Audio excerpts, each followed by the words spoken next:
Mesdames, Messieurs, bonjour et bienvenue dans cette session d'information. Voici les titres. Avec l'avènement des voitures 2.0, les mécaniciens traditionnels sont aujourd'hui obligés de s'adapter aux nouvelles technologies. Pour eux, le métier de mécanicien automobile a évolué. L'ail est un allié de cuisine qui est souvent utilisé dans la gastronomie pour rehausser la saveur des plats, mais il peut aussi être utilisé dans la lutte contre certaines maladies. En Afrique du Sud, la pandémie de coronavirus est aggravée par un autre phénomène, celui de l'obésité. Plus d'un tiers de la population est en surpoids, donc beaucoup plus fragile face au virus.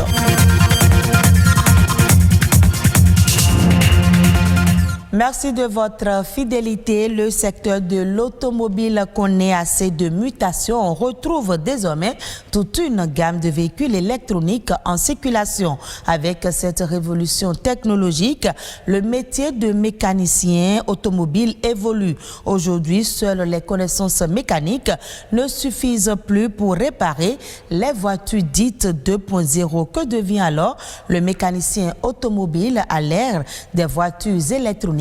Suivez ce reportage pour plus de précision. Ici, une voiture électronique en dépannage. Mais avant toute intervention mécanique, cet électronicien fait son examen électronique. La spécificité du véhicule l'oblige. Au bout de quelques minutes, l'appareil signale à l'écran plusieurs défauts. Là maintenant, ça me signale plusieurs capteurs que c'est défectueux. Mais ce n'est pas parce que ça signale les capteurs là que je vais me jeter pour changer les capteurs. Ici, c'est la fiche qui est venue sur ça. Mais comme ils n'ont pas trouvé à remplacer, ils ont eu à adapter. Or ça peut envoyer des courts-circuits au niveau du calculateur. Donc c'est des pannes que nous maintenant, on doit régler. Ouais. Donc c'est pour ces pannes-là que la voiture est venue. Ce n'est pas que si la voiture vient, on se jette directement sur la voiture pour commencer par travailler. Non, les voitures d'aujourd'hui ne sont plus comme ça. Des voitures nécessitant une technologie de pointe, on en dénombre assez dans ce garage. Le promoteur, un mécanicien de formation, exerce dans ce secteur d'activité depuis 1988 au Bénin. Ces dernières années, il ne cesse d'actualiser ses connaissances et de recruter d'autres compétences afin de s'adapter à l'évolution de la technologie automobile. On ne veut plus que les voitures aillent au Ghana, au Togo, pour qu'on dise, bon, ils n'ont pas réussi ici, c'est au Ghana. La devise quitte le pays. Mais si ça tourne ici, si c'est abondant, pourquoi ne pas recruter plus? Ça, nous résolvons une partie du chômage. Ce nouvel environnement automobile, beaucoup de mécaniciens dans le pays peinent à s'en sortir. La cause, on évoque le défaut de maîtrise de l'outil informatique et de la langue de conception des scanners. Par exemple, les appareils de diagnostic, là, les scanners consoles, là, si tu ne maîtrises pas le français, tu ne peux pas. Même pour l'interpréter, tu ne peux pas. C'est ça le grand problème qui est là, c'est ça. Une difficulté qui constitue une menace pour leur corporation. Plusieurs mécaniciens automobiles peu instruits risquent de se reconvertir à la longue. Mais le président de l'association dit y travailler. Il faut quand même avoir au minimum le BPC avant de faire la mécanique aujourd'hui. Parce qu'il faut savoir lire les différents codes de défaut. Il faut quand même savoir utiliser le scanner. Nous avions créé quand même ce climat de solidarité, d'assistance, ce climat de dépannage entre collègues. Et c'est ça qui fait que bon, les pannes que les uns et les autres rencontrent chaque fois et toutes les fois, nous faisons des échanges d'idées. Et c'est ça qui nous permet de grandir dans la profession. Sinon, bon, tu seras quand même un mécanicien monté et démonté. Le mécanicien automobile est un métier en pleine mutation. Aujourd'hui, les concessionnaires associent l'électronique à la mécanique pour mettre sur le marché des véhicules dits 2.0. Parmi les aliments présentant un effet cardioprotecteur spécifique, l'ail est très souvent cité. Cet ingrédient de cuisine consommé partout dans le monde en raison de sa capacité à rehausser la saveur des plats aurait des bienfaits sur la santé. Stéphanie Dekbemandoura nous parle dans ce reportage des vertus de l'ail. Très parfumé et très remarquable par sa senteur assez forte et piquante, l'ail est une espèce de plante potagère vivace à odeur et au goût fort. Il fait partie des ingrédients les plus utilisés dans la cuisine. En effet, si l'ail sert le plus souvent à donner du goût aux aliments, il possède d'immenses propriétés médicinales. Et lorsqu'il s'agit de parler de ses vertus, les avis des consommateurs sont partagés. Je prépare avec, mais je ne connais pas les avantages qu'ils ont dedans là. Quand vous avez quelque chose comme tension, des fois les gens disent de mettre ça dans la bouche et chaque fois d'avoir les gouttes. Quand un enfant tousse, on lui fait boire un mélange d'ail et de miel. C'est également bon pour ceux qui souffrent d'hypertension. Visiblement, ils connaissent pour la plupart les bienfaits de l'ail, qui possède des vertus pour la santé. Cependant, ils ignorent qu'il ne joue pas un rôle curatif pour toutes les maladies. C'est une substance qui équilibre la tension. C'est pas quand on a l'hypertension qu'on commence à consommer l'ail. L'ail, c'est ça devient, il faut que ça soit dans notre habitude alimentaire pour prévenir la tension. Originaire de l'Asie centrale, l'ail a été découvert il y a plus de 3000 ans. Il est cultivé et commercialisé dans plusieurs pays. Tout comme au Bénin, il n'est pas rare de croiser des vendeurs d'ail dans les grandes villes africaines ainsi que dans les marchés. Une de ces gousses est une cartouche de vitamines et minéraux qui permettent à l'organisme de guérir ou de se défendre contre certaines maladies. C'est un antioxydant très puissant qui renforce d'abord le système immunitaire contre les infections, contre la toux. Ça a du zinc, ça a du sélénium, ça a aussi du chrome. Le chrome, c'est un minéral qui protège contre le diabète. Le zinc, c'est un minéral qui transporte la vitamine A vers la rétine. Et le sélénium, c'est un minéral qui stabilise le PSA dans l'organisme. L'ail permet de retrouver une bonne respiration au niveau du poumon et du cœur.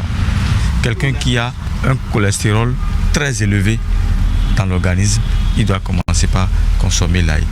Intégrer l'ail dans son habitude alimentaire permettrait de lutter efficacement contre les cellules cancéreuses. Il réduirait le risque du cancer du poumon, de la gorge, de l'estomac, du côlon et des ovaires. Les spécialistes conseillent d'ailleurs la consommation de 4 gousses d'ail par jour. Et la meilleure manière de bénéficier de ses qualités nutritionnelles est donc d'éviter de le mettre au feu. Si vous voulez une guérison curative rapide, rachez ça avec la peau, mettez ça dans le thermos, vous chauffez l'eau, vous versez là-dessus, laissez ça pendant 15 à 20 minutes, vous obtenez déjà une infusion.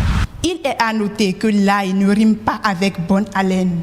Mâcher quelques feuilles de menthe, de laurier, du clou de girofle ou de petit cola pourrait aider à masquer l'odeur piquante de la bouche.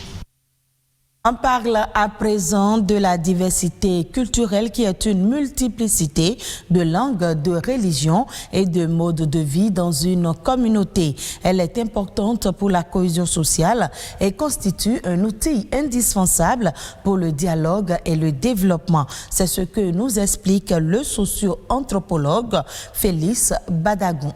Il faut voir à travers la diversité culturelle la notion de culture. La notion de culture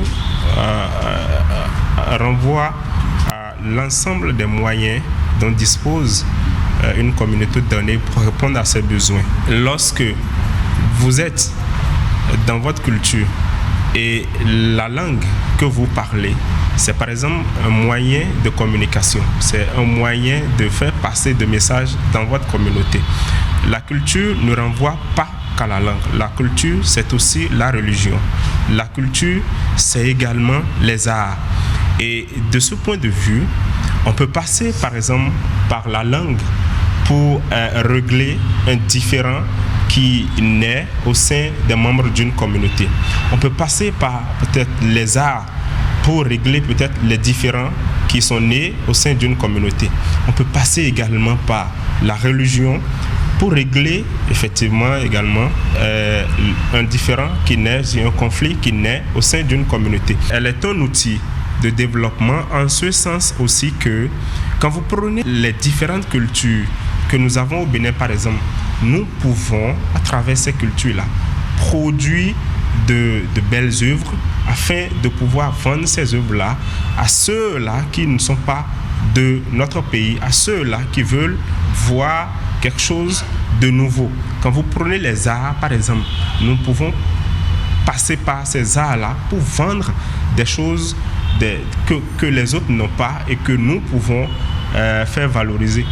que chacun mette en valeur sa culture, c'est d'abord de savoir que ce que j'ai, là où je suis né, la communauté à laquelle j'appartiens, cette communauté-là est riche et que je peux faire tout ce que je veux dans ma communauté, à travers ma communauté.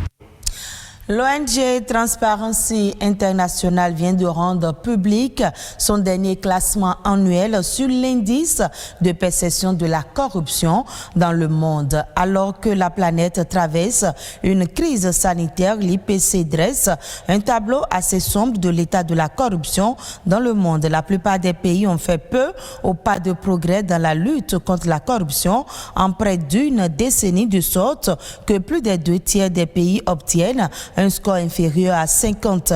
Sur le continent, seuls 6 pays sont arrivés à passer la barre des 50 points. Il s'agit des Seychelles, du Botswana, du Cap-Vert, du Rwanda, de l'île Maurice et de la Namibie. Au bas de l'indice, on trouve le Soudan, la Somalie et le Soudan du Sud. Avec un score moyen de 32, l'Afrique subsaharienne en particulier est la région la moins performante sur l'IPC, affichant peu d'amélioration par rapport aux années précédentes. En Afrique du Sud, la pandémie de Covid-19 est aggravée par un autre fléau, celui de l'obésité. Plus d'un tiers de la population du pays est en surpoids, ce qui la rend beaucoup plus fragile face au virus. Pour faire face à cette situation, le gouvernement compte sur les vaccins. Les personnes fragiles et à risque, dont les obèses et les diabétiques, seront prioritaires. Reportage. En Afrique du Sud, le tiers des hommes et les 2/3 des femmes sont en surpoids. Selon les critères de l'Organisation mondiale de la santé, le Sud-Africain moyen est considéré comme obèse. Lourdement touché par le Covid, cette catégorie de population a attiré l'attention des chercheurs de l'Université de Pretoria. Ce professeur du département d'immunologie explique que les patients obèses ont un système immunitaire plus fragile que les autres. Ils attrapent plus facilement le Covid et ils en guérissent moins facilement.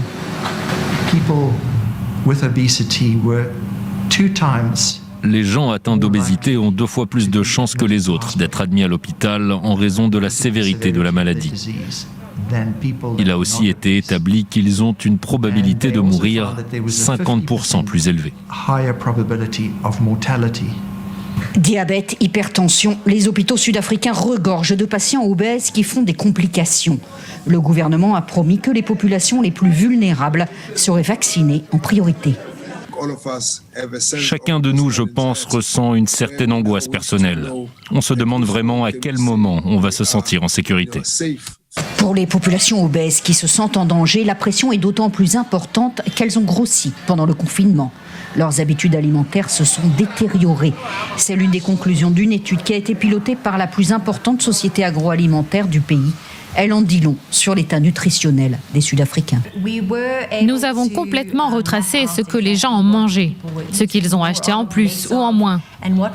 Et on a trouvé par exemple que le sel était un problème. Les gens en consomment beaucoup plus que ce qu'il est recommandé. Il y a aussi les snacks. Mais ce qui nous a le plus surpris, ce sont les portions. Ce que les gens considèrent comme une portion normale est en réalité une portion trop large. L'obésité est un enjeu de santé publique. Pour gagner la bataille du Covid, le gouvernement sud-africain va devoir aussi s'atteler à cette pandémie. Retrouvez ce journal sur le www.oactb.bj. Merci à vous de nous avoir suivis. Très bonne suite des programmes de BB24.